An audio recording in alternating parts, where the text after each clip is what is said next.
Cette capsule permet de brosser une chronologie partielle de l'histoire de la recherche en réseau de neurones et d'introduire la définition de 3 générations de modèles de neurones. On aborde cet aspect historique sous l'angle des techniques d'apprentissage.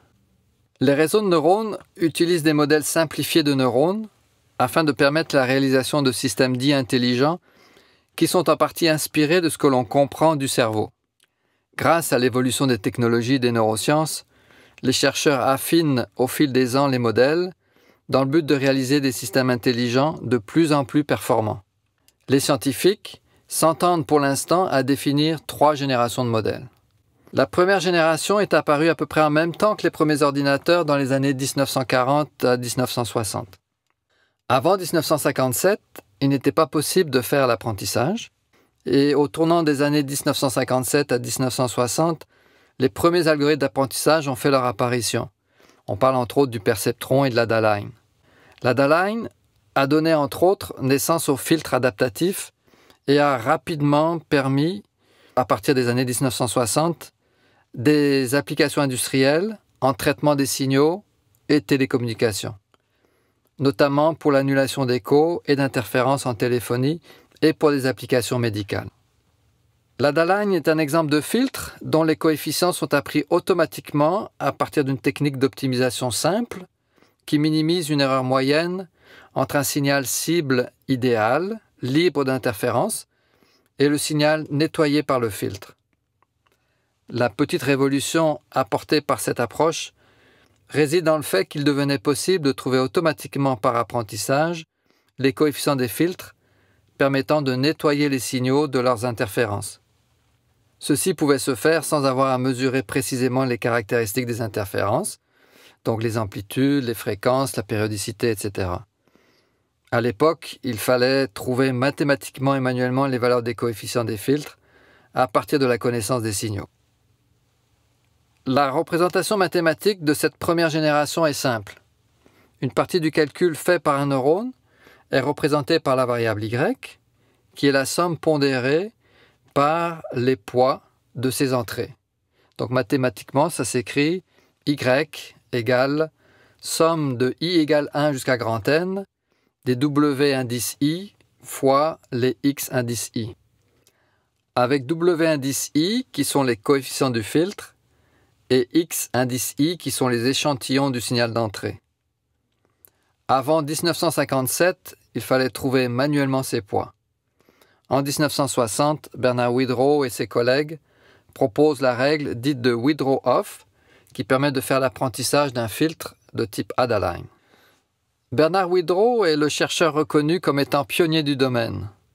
Devant le succès très important de ce type de modèle pour des applications en télécommunications et reconnaissance de forme, beaucoup d'espoirs et d'attentes sont apparus. La réalisation potentielle de systèmes intelligents autonomes a été largement médiatisée à l'époque. Des films de science-fiction ont même été créés, mettant en avant-plan des robots capables de parler, de comprendre, d'interagir avec les humains et même de les remplacer au travail. On peut affirmer que les années 1960 à 69 ont été les années d'or pour ces filtres ou ces neurones. Ces espoirs et craintes ont par la suite diminué d'ampleur en raison des limites de la technologie d'alors. Plusieurs charlatans ont abusé de l'engouement de l'époque. Les fonds privés et publics ont alors été coupés et la recherche en réseau de neurones a ralenti jusqu'au milieu des années 1980. À l'époque, on était limité à l'apprentissage de réseaux de neurones à architecture très simple. Une seule couche de neurones, ce qui en réduisait le potentiel et ne permettait pas de régler des problèmes complexes. La seconde génération a commencé à émerger au milieu des années 1980, grâce au développement de techniques d'apprentissage de réseaux de neurones à plusieurs couches, dans le domaine de l'ingénierie et des sciences mathématiques et statistiques. La paternité exacte du premier algorithme d'apprentissage, dit de la rétropropagation de l'erreur, n'est pas connue. Plusieurs chercheurs ont développé en parallèle cet algorithme, qui n'a été réellement connu qu'en 1985. On sait qu'un des pionniers est vraisemblablement Paul Verbos, dont la thèse de PhD terminée en 1974, mais non publiée de façon publique, décrirait l'algorithme. David B. Parker propose dans un article de conférence publié en 1986 une comparaison entre différents algorithmes d'apprentissage, dont celui de la rétropropagation de l'erreur. Entre 1986 et 1988, Rumelhart, Hinton et Williams publient dans un même article un algorithme permettant l'apprentissage de réseaux à plusieurs couches de neurones pour la résolution de problèmes non séparables de façon linéaire. Ces travaux ont permis de montrer qu'il est possible de concevoir des réseaux à plusieurs couches, capables d'apprendre de façon automatique des fonctions discriminantes non linéaires. On remarque qu'en 1985, Yann LeCun avait aussi écrit un article de conférence, en français, décrivant la rétropropagation de l'erreur. La recherche utilisant le modèle de seconde génération s'est donc intensifiée de 1985 jusque dans la dernière décennie du XXe siècle. Elle s'est ensuite essoufflée en raison des limites technologiques et de l'absence de processeurs informatiques capables de fournir la quantité de calculs requise. En effet, au courant de cette période, les réseaux de neurones avaient des résultats nettement moins bons que ceux obtenus par les approches probabilistes et statistiques.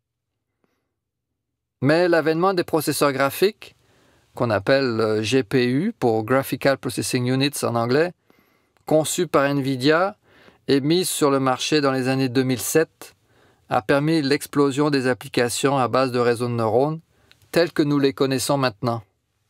En effet, ces processeurs sont nettement plus puissants et il a alors été possible de faire des apprentissages sur un nombre nettement plus important de données. La troisième génération de neurones a ses racines principalement en neurosciences. En effet, l'établissement de modèles qui soient le plus proche de la physiologie est très important pour comprendre le fonctionnement du cerveau. Alors que la seconde génération était pilotée par des besoins en application et en industrie, la troisième génération, elle, est pilotée par des besoins plus fondamentaux qui sont liés à la médecine et aux sciences du cerveau. On peut certainement citer le travail de Hodgkin-Huxley en 1952 comme étant l'avènement du premier modèle mathématique reproduisant au mieux le comportement du neurone dans le cerveau. Ce modèle est encore de nos jours très utilisé et est la base de beaucoup de simulations informatiques. Jusqu'au début des années 1990, les seconde et troisième générations se développent indépendamment les unes des autres et en parallèle. Puis le mathématicien Wolfgang Maass est un des premiers à passer les ponts entre les deux générations en démontrant qu'en fait la seconde génération, inspirée d'un modèle mathématique très simple, est un cas particulier de la troisième génération et qu'elle correspond à un mode de fonctionnement par taux moyen de décharge du neurone de troisième génération. Afin de pouvoir mieux comprendre la différence, on parle souvent de la seconde génération comme étant formelle et la troisième génération comme étant à décharge. En effet, tout comme pour les neurones du cerveau, les modèles de troisième génération reproduisent le potentiel d'action, donc la décharge du neurone, et les modèles de seconde génération ignorent complètement l'existence de ces décharges et sont par contre plus simples à manipuler mathématiquement. Les applications industrielles et les systèmes d'intelligence artificielle basés sur les neurones de troisième génération sont encore quasi inexistants en raison de l'absence de plateformes informatiques commerciales permettant d'implémenter les neurones avec des décharges. Jusqu'à présent, l'étude et les applications avec ce type de neurones sont limitées aux laboratoires de recherche. Il y a à peu près une dizaine de laboratoires de recherche qui ont développé leurs propres processeurs neuromorphiques. Et au niveau de la commercialisation industrielle, IBM, Qualcomm et Intel ont récemment fabriqué leur processeur neural qui implémente les neurones à décharge. Mais ce n'est pas encore commercialisé. Toutefois, l'avènement de ces nouveaux processeurs va permettre une nouvelle révolution en intelligence artificielle, car cette fois-ci, il est possible de programmer directement des neurones, alors que jusqu'à présent, les chercheurs étaient limités à les simuler sur des plateformes non conçues à ces fins. Le gain en temps de calcul, en puissance et réduction de consommation électrique, est appelé à révolutionner une fois de plus le domaine de l'intelligence artificielle. En résumé, la seconde génération de modèles de neurones permet la révolution industrielle actuelle de l'intelligence artificielle, tandis que la troisième génération, qui est plus puissante, va ouvrir la porte à une autre révolution avec des systèmes intelligents dont le fonctionnement est beaucoup plus proche de celui du cerveau. L'avènement de cette troisième génération va aussi permettre le développement de nouvelles prothèses cérébrales à implémenter dans le cerveau, puisque les séquences de décharge générées par ces modèles sont compatibles avec certains codages utilisés par le cerveau.